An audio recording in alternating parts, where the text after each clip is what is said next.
It blows hard. It blows. Nah, I said it again. I don't want to say it blows. That sounds dirty. Not that Redragon doesn't deserve maximum effort, but these fans don't get maximum effort because they kind of under-delivered on a lot of levels. I had posted on Twitter, should I even bother reviewing these, because it looks like though they're a new release, Redragon was quick to kind of pull them down and sort of be like they don't exist, they were never here. They got considerably poor reviews for things that I definitely agree with, which if we're being honest, it's kind of a surprise because Redragon usually doesn't let us down in the more affordable budget department of good optional things. So this is a 3-pack of fans that I originally purchased for $28. Sounds pretty good. Comes with a hub, which is pretty nice. We're used to seeing RF sensors in these hubs, which means that we don't have to deal with routing something IR. Not the case here. We do have to route something IR. The remote has to be able to see the eye on the eye in order to talk to it and tell it to change functions. The hub is Molex powered, has an IR sensor that needs to be routed. This is something that we saw a long time ago when this was kind of first coming into the budget arena. We'd have an IR box that we had to put somewhere and sort of route the eye down. I've done it before, probably 3-4 years ago, 2 years ago, I don't even know. But I haven't really seen that in anything newer that's been coming out. So it was a little bit of a surprise, especially from Redragon to see that, instead of going with RF. The box supports up to 10 fans, but this pack only came with 3. 5, 6, that would have been pretty cool to see coming in a package like this, especially with a hub that supports more. Which means you'd have to buy more 3-packs of the same fan and have a whole bunch of extra hubs in order just to use it, because as far as I could tell, they didn't sell individual versions of the 6-pin fan. So the remote was pretty nice. So at the bottom are a bunch of Q buttons that are kind of labeled so that you can find quick access to certain features. And the hub is a little feature poor compared to a lot of the ones we've seen that have a lot more feature options on them. This one didn't have quite as many. Redragon did get follow right though. The follow features on it work and they work well. That's pretty cool because you see a lot of these ones that come with hubs but then they don't have any follow features, where like a chasing light, for instance, a red light will go through the fans and you can watch it go all the way through from start to finish, from fan 1 to fan 10 if you have 10 fans plugged in. The red light will loop through all of them. A lot of the other companies kind of missed that mark, however Redragon got that right.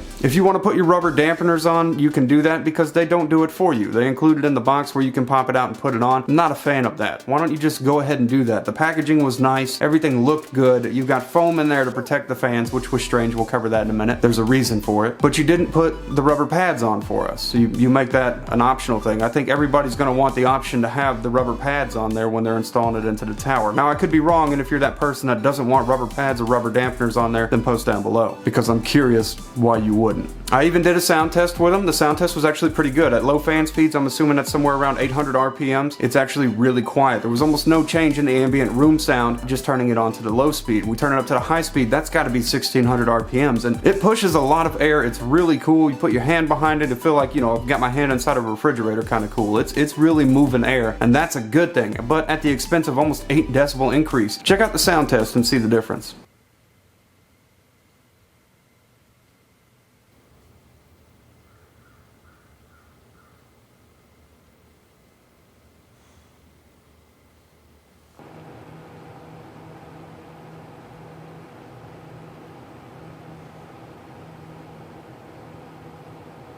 Now those are the only 2 speeds that you get. You get that low speed and you get the high speed. There's some definite hot spotting on the light loop. That's a little bit unfortunate. It offers some feedback for it, but it looks like they're already kind of moving into a different direction with their RGB fans. So you may notice that this is a nipple fan. Look at the bulbous protrusion on this fan. What's wrong with this? If you mount this in the front of a tower that has something like a dust filter, these 570Xs, I can't do that on those. I cannot put these fans into those because it will push against the dust filter that's on there. It'll just totally throw everything off. This is a big problem. This is something that shouldn't have happened. Somebody that knows something about fans should have known that that's not the best idea. It would have to be a pretty specific tower that's not gonna interfere with that, or something that you could remove dust filters from. That is a massive design flaw, and I don't even know how that got by the people at Redragon. I love Redragon, but every once in a while I just get something that I'm just really disappointed in, and it was getting these out of the box and looking at that and going, what is this? What's going on here? I had higher expectations on the Redragon name, and then I was just kind of let down pretty bad by it. They absolutely have no recommendation from me, but that's kind of a moot point because it looks like the company realized, based on other people's feedback already, that these aren't something that should exist. They've already pivoted towards some other fans. I'll link those down below if you want to go look at them, but I have no experience with those yet. I plan on ordering some to take a look at them. Anyways guys, happy Fanuary. I guess it wouldn't be Fanuary if we didn't have something that disappointed us. I'm just kind of surprised that it's Redragon that disappointed me. Anyways guys, you have a great day, night, whatever it is. Sorry if this video was a bit of a letdown. If you saw Redragon and you saw RGB fans and you didn't didn't know they had that and you were like, whoa, that's exciting, I want to go see what that is it good? Because of course it's got to be good, and then only to find out that it blows. Anyways guys, great day, night, whatever it is, I'll see you in the next video that I do. It wouldn't be a fan video if I didn't add the features at the end, so I'll do that out of respect for them for trying. You can watch after this part and you'll see cycling through all the features of the fans if you're interested in them still at all or whatever.